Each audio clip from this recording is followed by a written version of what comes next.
F1 is making changes that will affect the competitive order. Former Red Bull driver exposes Red Bull's secrets, and Toto gives his final verdict on Verstappen to Mercedes. Let's get into the latest F1 news. Today, we're diving into a bold prediction that's sending shockwaves through the paddock. Jacques Villeneuve, the 1997 F1 world champion, says the real test for Lewis Hamilton at Ferrari isn't happening now. It's coming in 2026. That's right, 2025? Just the warm-up. A season of frustration, miscommunication, and adaptation. But 2026? That's when the battle for supremacy with teammate Charles Leclerc will truly ignite. Let's unpack why Villeneuve believes everything resets next year and what it means for Hamilton's legacy. Imagine rebuilding everything from scratch. A brand new car, new engine rules, and equal footing for every driver. That's not just exciting, it's a reset button on Formula One. And in that new world, Hamilton's adaptation, or lack of it, could define his Ferrari chapter. What's at stake isn't just titles, but pride, identity, and whether he can thrive in a radically different environment. Lewis Hamilton's move to Ferrari was one of the most anticipated transitions in F1 history. But as the opening races of 2025 unfolded, it became clear this wasn't going to be a seamless romance. He's yet to stand on the podium, while Charles Leclerc has climbed there 5 times, building a 42-point lead in the Drivers' Championship. Hamilton even called himself useless after a poor qualifying exit in Hungary. Ferrari team boss Fred Vasseur later admitted that both he and Hamilton underestimated the magnitude of the adaptation challenge. After all, Hamilton had spent nearly 2 decades in the Mercedes environment.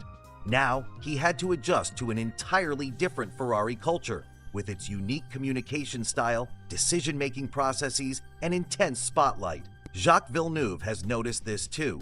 He says Hamilton is only now starting to grasp just how different everything is at Ferrari.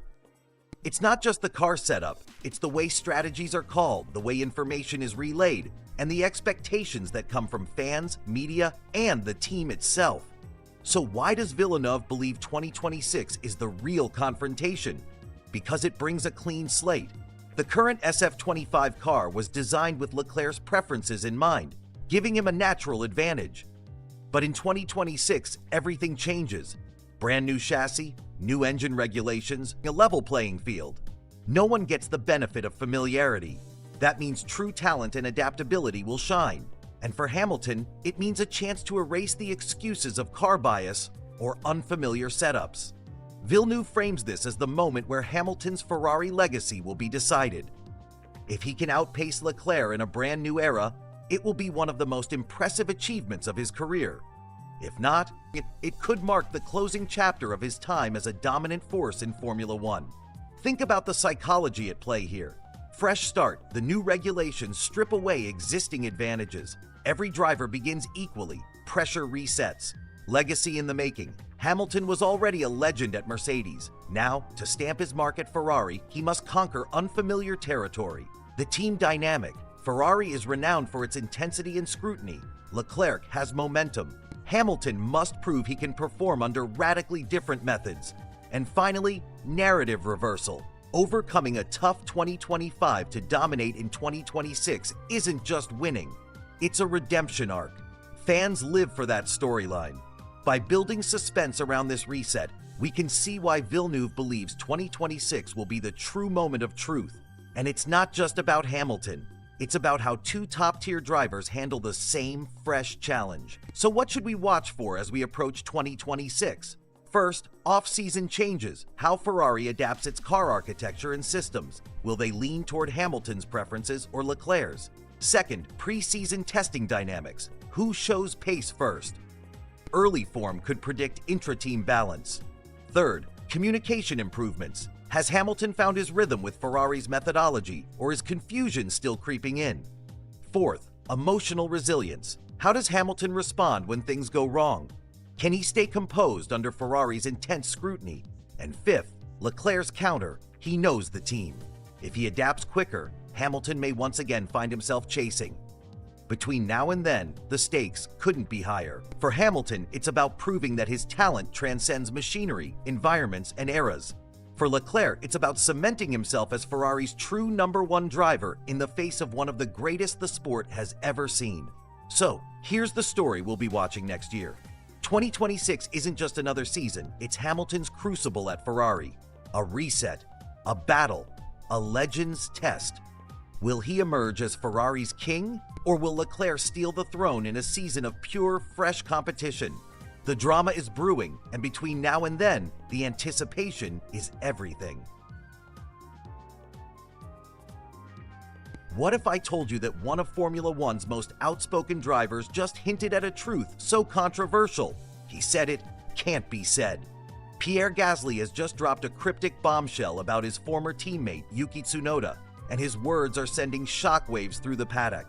Today, we're going to unpack exactly what Gasly said, why it matters, and how it reveals the intense, cutthroat reality behind the scenes at Red Bull and its junior teams. Let's dive in. Pierre Gasly and Yuki Tsunoda spent 2 full seasons as teammates at AlphaTauri, now known as RB, building a bond that went far beyond just sharing garage space. Gasly knows Tsunoda better than most, both as a driver and as a person. So when Gasly was asked about Tsunoda's performance this season, everyone expected a straightforward, diplomatic answer. Instead, Gasly smiled, paused, and dropped this cryptic statement. There's stuff that can't be said, but it's not an easy situation for him. Think about that for a second. In Formula One, drivers are trained to give polished, politically correct answers. For Gasly to say there are things he can't talk about, especially about a friend, suggests there's a much deeper story here. And that's where the intrigue begins. First, let's talk about Yuki Tsunoda's situation. This year, he's been battling in a car that struggled for consistent pace. The RB team, while independent, still has close ties to Red Bull Racing, meaning expectations are sky high. Every lap, every race, every press conference is a test. And with Daniel Ricciardo now back in the mix, the pressure on Tsunoda has never been greater. Gasly's can't-be-said comment could be hinting at the political games, the inter-team dynamics, or even off-track pressures that Tsunoda is facing. Remember, Gasly himself has been on the receiving end of Red Bull's famously ruthless decision-making. He was promoted to the main team in 2019 and demoted just 12 races later. If anyone understands how brutal that system can be, it's him. Now, here's where it gets fascinating. When Gasly talks about Tsunoda, his tone changes. He's not criticizing him, he's defending him. He went on to praise Tsunoda's growth as a driver, saying that Yuki has matured massively since his rookie year. Gasly highlighted how Tsunoda has learned to control his emotions, sharpen his racecraft, and adapt under extreme pressure. From a psychology perspective, this is important. Humans naturally respond to underdog stories, and Gasly's framing of Tsunoda as a talented driver battling unseen challenges taps directly into that emotional trigger. Viewers feel empathy, and empathy keeps us watching. But let's not forget the other side of the story. Red Bull's driver program is notorious for expecting instant results. If Tsunoda doesn't deliver, his seat could be in danger. And with rising stars like Liam Lawson waiting in the wings, there's no shortage of replacements. Gasly's words then take on a new weight. By saying it's not an easy situation and that there's more going on behind the scenes, he's essentially warning fans, don't judge Tsunoda solely by the results you see on TV. And here's where the tension really spikes. If there are political pressures, team dynamics, or development issues at play, that means Tsunoda could be fighting battles the public will never fully see. It's like an iceberg. The race results are just the tip, but the real struggles are hidden beneath the surface. Gasly also knows the mental toll this can take. In the high-stakes world of F1, performance isn't just about skill. It's about confidence, stability, and trust in your team. One small crack in that foundation can snowball into mistakes, lost points, and shattered career momentum. Think about the subtle power of Gasly's statement. By not revealing the full details, it creates curiosity. It makes fans and the media lean in closer. What exactly is happening inside RB? What's the real story between Tsunoda, Ricciardo, and the Red Bull hierarchy? This is classic curiosity gap psychology. The mind hates unanswered questions, and it keeps us hooked until we find the missing piece. But perhaps the most telling part is Gasly's loyalty. Despite moving on to Alpine, he's still publicly defending Tsunoda, showing a bond that goes beyond contracts and corporate branding. In a sport often driven by self-interest, that kind of loyalty stands out, and it resonates with fans. Now, zooming out for a moment, what does this mean for the rest of the season? If Tsunoda can push through the pressure, silence the critics, and deliver strong performances, it could be one of the most inspiring turnarounds of the year. But if the stuff that can't be said is as serious as Gasly hints, then we could be watching the beginning of a very different storyline, one that ends with a major shakeup in the Red Bull driver lineup. Formula One history is full of these behind-the-scenes battles. Think about drivers like Mark Webber, who famously said, "Not bad for a number 2 driver," after feeling sidelined at Red Bull. Or Sergio Perez, who's had to constantly prove himself alongside Max Verstappen. In each case, the public story and the private reality were two very different things. Gasly's comments suggest Tsunoda might be living that same split reality right now. So where does this leave us? On the edge of our seats. Every qualifying session, every race start, every team radio message could carry hints about what's really happening. And until Gasly or someone else decides to lift the curtain, all we can do is watch, speculate, and read between the lines. One thing's for sure, the battle for seats in Formula One is as fierce as the battle for points on the track. And for Yuki Tsunoda, 2025 could be the season that defines his career, for better or for worse. Gasly's cryptic warning has given us all something to think about. And if you've been following Formula One long enough, you know that when a driver says there are things that can't be said, it usually means the truth is far more dramatic than anyone realizes. So, the next time you see Tsunoda on the grid, remember, there's a whole other race happening behind the scenes, and we might only be getting the smallest glimpse of it. If you follow Formula One, you know one thing for sure. Mercedes does not like being second best. But today's story might just surprise you, because Toto Wolff has admitted that a major upgrade to the W16 is heading straight for the trash. Yes, you heard that right. After months of work, money, and engineering genius, an entire part is going in the bin. But why? And what does this mean for Mercedes' season? Let's break it down. Before we dive into the details, think about this. In Formula One, success isn't just about building the fastest car. It's about making tough decisions. And sometimes, those decisions mean walking away from something you've poured your heart into. This is the story of how Mercedes made that call, and why it could change the direction of their season. Let's rewind. Over the winter, Mercedes were under huge pressure. After Red Bull's dominance, the Silver Arrows knew they couldn't afford another year of almost there. The W16 was supposed to be their big step forward, a car designed from the ground up to get Lewis Hamilton and George Russell back into winning territory. One of the big changes? The rear suspension. This wasn't just a small tweak. We're talking about a completely new design, developed with the hope of unlocking more grip, better tire performance, and faster cornering speeds. For months, engineers worked on this upgrade, running simulations, testing in the wind tunnel, crunching data. The expectations? Huge. This was meant to be a game changer. But here's where reality hit. When the team finally brought this suspension concept into real-world testing, the results were underwhelming. In some cases, they were worse than what they already had.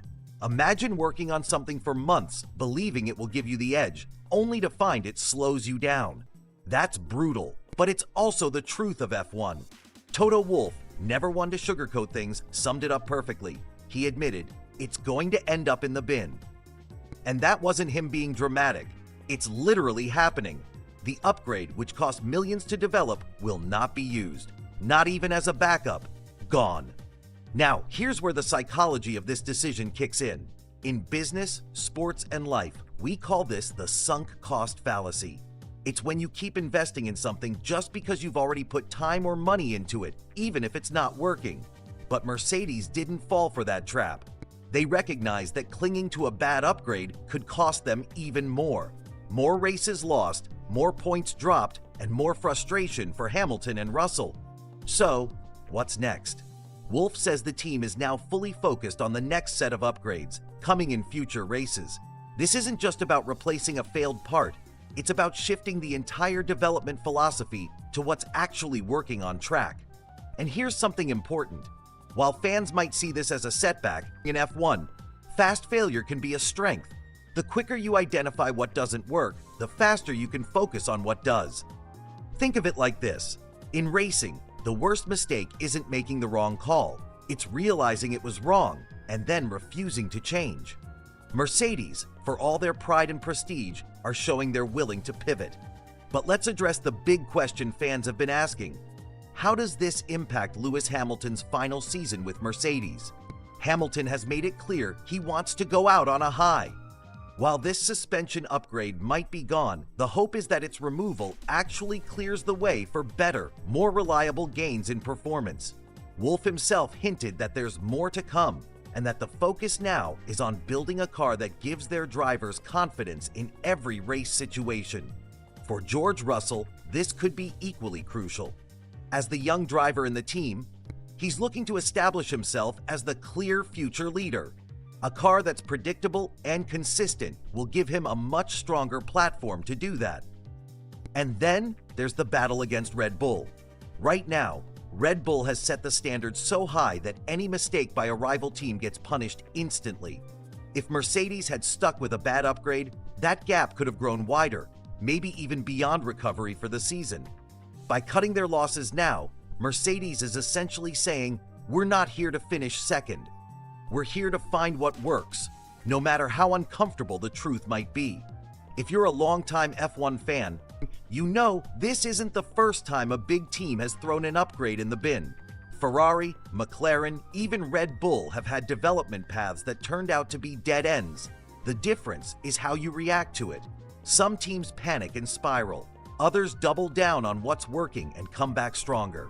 Mercedes is betting on the latter. There's also a lesson here beyond F1, and it's something Wolff himself has spoken about before. Success often requires knowing when to let go. You can't be emotionally attached to a bad idea, no matter how much effort you've put into it. The faster you cut it loose, the faster you can move towards something better. That mindset is what turned Mercedes into an 8-time Constructors' Champion, and it's the same mindset they're hoping will carry them through this latest challenge. So to sum it up, Mercedes developed a major rear suspension upgrade for the W16. They hoped it would transform their car's performance. It didn't. The data said no, and Toto Wolff confirmed it's going straight to the bin. Instead of forcing it to work, the team is pivoting, shifting resources toward upgrades that actually deliver results on the stopwatch. Is this the moment Mercedes turns their season around? Or will Red Bull continue to dominate while the Silver Arrows search for answers? One thing's for sure, in Formula One, standing still means falling behind, and Mercedes is making sure that doesn't happen. And that, my friends, is why sometimes throwing something away can be the smartest move you ever make.